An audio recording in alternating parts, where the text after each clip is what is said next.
Hello friends, আমি সুস্মিতা। আমার চ্যানেলে জানাই সবাইকে ওয়েলকাম। তোমরা কেমন আছো? আশা করি ভালো আছো। আমিও খুব ভালো আছি। দেখো আমার মুখটা কীরকম অবস্থা হয়েছে, কেন বলো তো?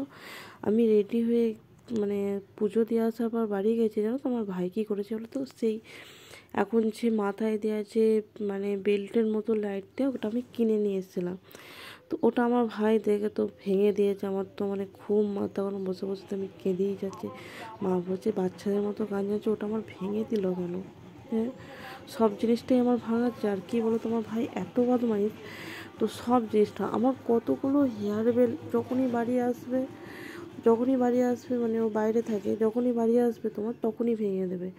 দেখো, তোমাদের সঙ্গে বকবক করতে করতে আমি ঠাকুরতলায় চলে এসেছি। এখানে গর্ত উঠছে কেন? এখানে পাঁটা চোট হবে। তো দেখো, এই পুকুরটা হচ্ছে দণ্ডি কাটা হবে। আর এখানে সব রেডি হয়ে গেছে। একটু পরে তোমার বলবে পাঁটাটা স্নান করাতে। দেখো ওইখানে ঢোলের দুধই খুলে গেছে, ওর শুধু দুধেই খুলে যাচ্ছে। আমি ওকে বললাম, এক কাজ কর, আমার ভাইয়ের কাছে যা, গিয়ে বল দাদা আমার ধুতিটা পরে দাও। আমাকে বলছে, ববিদি তুমি বলছো তোমার ভাইয়ের কাছে, দেখো আর ওইদিকে আমার ভাই পাঁটা স্নান করেছে, দেখো ধুতি ওর অলরেডি খুলে গেছে। আমি বলছি, তুই দণ্ডি খাটবি না, বিয়ে করতে যাচ্ছে? বলছে, তুই বেশি বকিস না তো, তুই বেশি জানিস। ওর পাঁটা স্নান করতে যেয়ে ধুতি খুলে চলে গেছে, এরকম একটা অবস্থা। দেখো এবার পাঁটাটা স্নান করেছে, এবার পাঁটা চটবে। পাঁটা চট হওয়ার পর দণ্ডি কাটা, তারপর পুষ্পাঞ্জলি দেবে, তারপর পুজো শেষ। তারপর সেদিনেই ঠাকুর বিজয় হয়ে যাবে, দিনের দিন ঠাকুর বিজয় যখন হবে তখন কোনো মেয়ে ছেলে থাকে না, ঠিক আছে? আর এখানে আমাদের ঘরের সবাই দণ্ডি খাটবে, কারণ বড় ভাইজিটার মানসিক ছিল। কারণ বড় ভাইজিটা যখন 2 বছর বয়স না, তখন খুব শরীর খারাপ করেছিল বলতে তোমার পড়ে যে স্ট্রোকের মতন হয়ে গেছিলো, তো একদিকটা প্যারালাইসিস হয়ে গিয়েছিলো। এমন অবস্থা, সেই প্রচণ্ড বাড়াবাড়ি অবস্থা। সেই 1 মাস সেই ডাক্তারখানায় কেটে গেছে, 1 মাস। আর এদিকে চান টান করে দণ্ডি কাটা শুরু হয়ে গেছে। আমি কি সবার প্রথমে দণ্ডি কাটতে শুরু করে দিয়েছি। মা বললো একসঙ্গে খাটবো, তো যাই হোক আমি খেয়াল করিনি গো। এই যে দণ্ডি কাটার পর দেখছি মা স্নান করেনি। আমি বলছি, মা তুমি যে বললে আমি একসঙ্গে দণ্ডি কাটবো, তোর দাদা বৌদি একসঙ্গে কাটবে আর তোর ভাই আলাদা। দণ্ডি কাটার সময় দেখছি যে ভাই, এই মা দাদা কেউ রেডি হয়নি গো। যাই হোক, আমার এদিকে দণ্ডি কাটা হয়ে গেছে। তো আমি তারপর মাকে এসে খুঁজছি, মা কই? মায়ের কাছে এসে দেখছি মা এখনও স্নান করেনি, রেডি হয়নি গো। দেখো, আর ওইদিকে দণ্ডি কাটা হয়ে গেলেই তোমার, আর প্রথম দিনে কেউ তো এবছর কষ্ট, উলাইচন্ডীর দিনেও সে মানসিক ছিল, দণ্ডি কাটা হয়েছে, এত পাগুলো লাগছে কি বলবো। আর এখানে কোনো কষ্ট হয় না গো, সবই মায়ের মহিমা।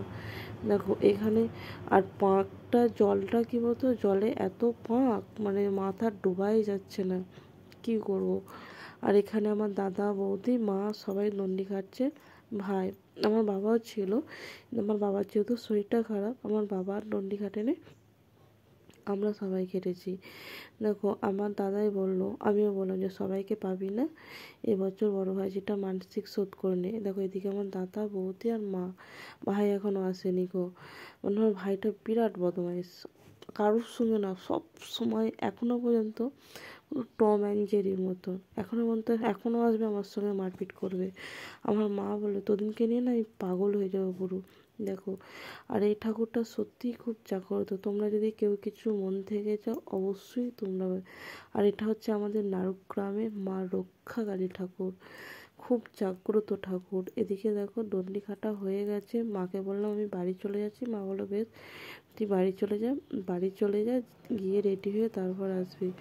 দেখো বাড়ি চলে যাওয়ার পর না, আমি রেডি হয়ে এসেছি, তখনও দেখছি দণ্ডি কাটা শেষ হয়নি, তখন পুষ্পাঞ্জলি দেওয়া শুরু হয়ে গেছে। আমি পুষ্পাঞ্জলি দিয়েছি, দেওয়ার পর মাকে বললাম এসো তাড়াতাড়ি পুষ্পাঞ্জলিটা দিয়ে দাও। তারপর আমি আবার ভাইকে ফোন করলাম, কোথায়? বলছে দিদি পুষ্পাঞ্জলি দেওয়া হয়ে গেছে। আমি বলছি না এখনও দিচ্ছে, তুই রেডি হয়ে আয়, অত তাড়া নেই। আর আমার দাদা তো বাড়ি যে এত পরিমাণে আমার বৌদিকে তাড়া দিচ্ছে, কি বলবো, ধারণার বাইরে। খুব বকাবকি করছে আমার বৌদিকে। আর একদিকে পুষ্পাঞ্জলি দেওয়া হচ্ছে, আর একদিকে যজ্ঞ হচ্ছে। আর ওই পাশে যে গাছটা দেখলে, ওটা হচ্ছে পঞ্চানন ঠাকুর। ওটা পুজো হয়, ওটা একসঙ্গেই পুজো হয়।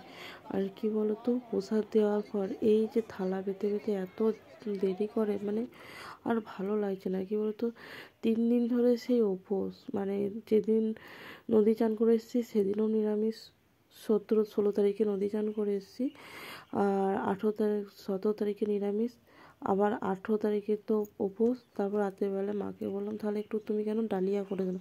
আমি আঠা ময়দা জিনিস না খেতে পারি না, আমার খুব কষ্ট হয়। আর এদিকে দেখো পুজো হয়ে গেছে, পুজো হওয়ার পর না যেহেতু ঠাকুরে পেয়ে যাবে, ঠাকুরের গয়নাগুলো ব্রাহ্মণ খুলে দিচ্ছে।